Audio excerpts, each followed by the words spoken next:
दोस्तों, आज का ये वीडियो मैं बहुत ही दुखी मन से बना रहा हूँ। आज एक उभरता हुआ सितारा हमेशा के लिए डूब गया।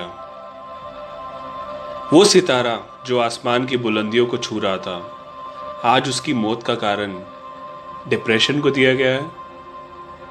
ये डिप्रेशन होता क्या है और इसके क्या कारण होते हैं? डिप्रेशन के कुछ कारण बायोलॉजिकल,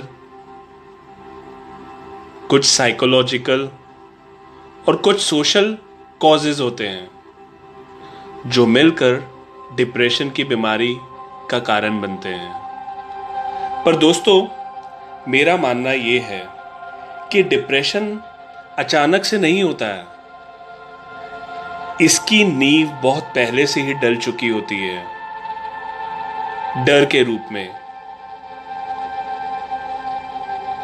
जो जाने अनजाने में हमारे दोस्त, हमारे रिलेटिव्स, हमारे फ्रेंड्स हमारे दिमाग में डाल देते हैं।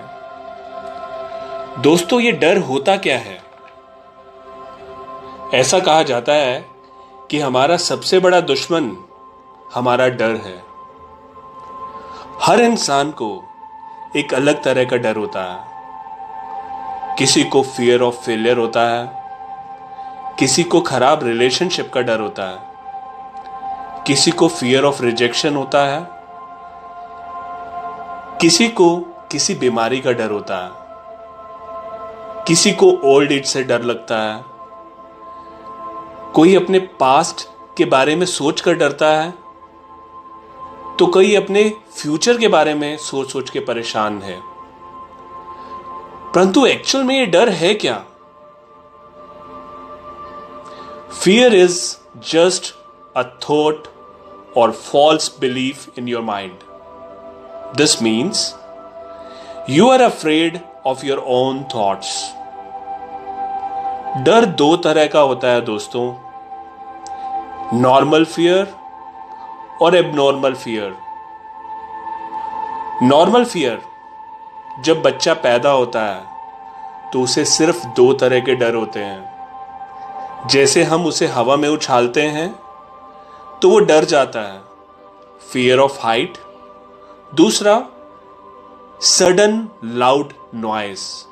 बच्चा जब सो रहा होता है तो अचानक से कोई ऊंची आवाज सुनकर डर जाता है। इसके अलावा कोई भी डर उसे पता नहीं होता। न फियर ऑफ फेलियर का पता होता है, न फियर ऑफ रिजेक्शन का होता है, न फियर ऑफ लूजिंग समवन। कोई भी डर नहीं होता है। बाकी सभी डर एबनॉर्मल डर होते हैं जो हमारी सोसाइटी, हमारे एक्सपीरियंसेस, हमारे फ्रेंड्स, हमारे रिलेटिव्स हमारे अंदर अनजाने में डाल देते हैं। बहुत सारी चीजें जिनसे हम डरते हैं वो एक्चुअल में एग्जिस्ट ही नहीं करती। जैसे बचपन में बच्चे को सुलाने के लिए माँ बाप उसे डराते हैं, बोलते हैं बच्चे उस कबर्ड में मॉन्स्टर है, सो जाओ नहीं तो मॉन्स्टर आएगा और तुम्हें खा जाएगा। टीचर अपने स्टूडेंट को डराता है कि तुम तो इस बार पक्का एग्जाम में फेल हो जाओगे। अनजाने में वो टीचर क्या कर रहा है? स्टूडेंट के दिमाग में फियर ऑफ फेलियर भी डाल रहा है। तो क्या इस डर का, इस डिप्रेशन का कोई इलाज है? अगर इस डर का इलाज सही समय पर कर दिया जाए तो ये कभी डिप्रेशन जैसी गंभीर बीमारी का रूप नहीं लेगा। जैसे बच्चे को जब डराया गया कि उस कबर्ड में मॉन्स्टर है, तो पेरेंट्स का फर्ज वही बनता है कि आप उसी समय उस कबर्ड को खोल के दिखाओ कि हाँ, इसमें तो कोई मॉन्स्टर है ही नहीं। और बच्चा उस झूठ को सच समझकर अपने दिमाग में उन चीजों को डाले जो एग्जिस्ट ही नहीं करती। उससे बढ़िया यह है कि आप अर्ली टाइम में ही उसे सावधान कर दो।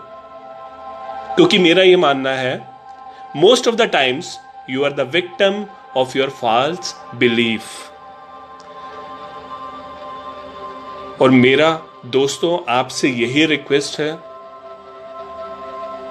यही प्रार्थना है कि अगर आपके किसी फ्रेंड सर्कल में, फैमिली में या ऑफिस में ऐसा कोई व्यक्ति है जिसमें डिप्रेशन के लक्षण हैं, तो कृपया उन्हें अकेला मत छोड़ें, उनकी हेल्प कीजिए। धन्यवाद।